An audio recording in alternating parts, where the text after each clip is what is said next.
Hi అండి. ఈరోజు మనం వైఖానసం గురించి తెలుసుకుందాం. శ్రీ వైష్ణవం, శైవం, మాధ్వంలాగానే వైఖానసం కూడా ఒక హిందూ సాంప్రదాయాల్లో ఒకటి. ఈ మతాన్ని అనుసరించేవారు విష్ణువుని ముఖ్యమైన దైవంగా కొలుస్తారు. ఈ మతాన్ని పాటించేవారు కృష్ణ యజుర్వేద తైత్తీర్య శాఖను, వైఖానస కల్పసూత్రాన్ని పాటించే బ్రాహ్మణులు. ఈ మతం పేరు దీని స్థాపకుడు అయిన వికనస ఋషి నుండి వస్తుంది. ఈ మతం ఏకేశ్వర భావాన్ని నమ్ముతుంది, కానీ కొన్ని అలవాట్లు ఇంకా ఆచారాలు బహుదేవ ఆరాధనను తలపిస్తాయి. ఇతర వైష్ణవ మతాల్లో ఉన్నట్టుగా ఉత్తర మీమాంసను కూడా అన్వయం చేసుకుని బ్రహ్మసూత్రాలకి లక్ష్మీ విశిష్టదైత్వము అను భాష్యమును మూల సిద్ధాంతమును అనుసరించి భగవతారాధన మార్గాన్ని వైఖానసం బోధిస్తుంది. తిరుమల వెంకటేశ్వరుని నిత్యపూజలకు ప్రాథమిక గ్రంథమైన వైఖానస ఆగమం. వైఖానసులు ఒక తపస్సంపన్నుల సమూహం. వీరి ప్రస్తావన మొదటిసారిగా మనుధర్మశాస్త్రంలో వస్తుంది. మనువు మనిషి యొక్క వర్ణాశ్రమంలోని ఆఖరి 2 చరమాంకాలైన వానప్రస్థం ఇంకా సన్యాసాశ్రమం గురించి చెబుతూ వైఖానస నిబంధనను తెలుపుతాయి. తద్వారా వైఖానస సముదాయం ఆ కాలానికే ఉందని తెలుస్తుంది.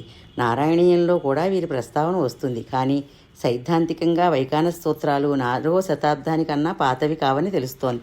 8వ శతాబ్దం నాటి ఆలయ శిలాశాసనాల ద్వారా వైఖానసులు పూజారులని తెలుస్తోంది. వైఖానసులు పూజారులే కాక దేవాలయంలో ధర్మకర్తల బాధ్యతలు కూడా నిర్వహించేవారు. గుడికి సంబంధించిన ఆస్తులకు జవాబుదారీగా ఉండేవారు.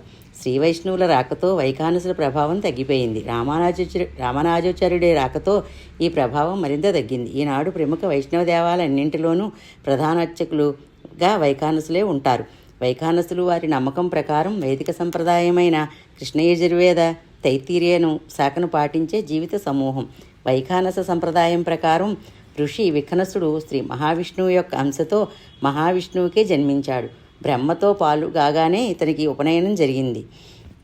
మహావిష్ణువే గురువుగా సమస్త వేదాలు భగవత శాస్త్రాన్ని అభ్యసిస్తాడు. ఆపై భూమి మీదకి నైమిసారణ్యముకు వస్తాడు.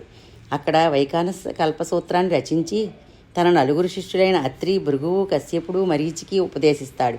అత్రికి సమూర్తార్చన, భృగువుకి అమూర్తార్చన, కశ్యపుడికి తర్కం, జపం, మరీచికి అగ్నిహోత్రం పై ఉపదేశాలు చేస్తాడు. వైఖానసుల ప్రకారం వైదిక హవిస్సు క్రతువునే వీరు కొనసాగిస్తారు. యాగం చేస్తూ అగ్నిలో హవిస్సులు పోస్తే వచ్చే ఫలితమే వైష్ణవ ఆరాధన ద్వారా వస్తుందని నమ్ముతారు. విష్ణువు యొక్క 5 రూపాలను వీరు కొలుస్తారు. విష్ణువు సర్వాంతర్యామైన దేవదేవుడు, పురుషుడు, జీవితం యొక్క సూత్రం, సత్యం, దైవం యొక్క మారని అంశం, అచ్యుతుడు, మార్పు చెందనివాడు, అనిరుద్ధుడు, ఎన్నటికీ తరిగినవాడు.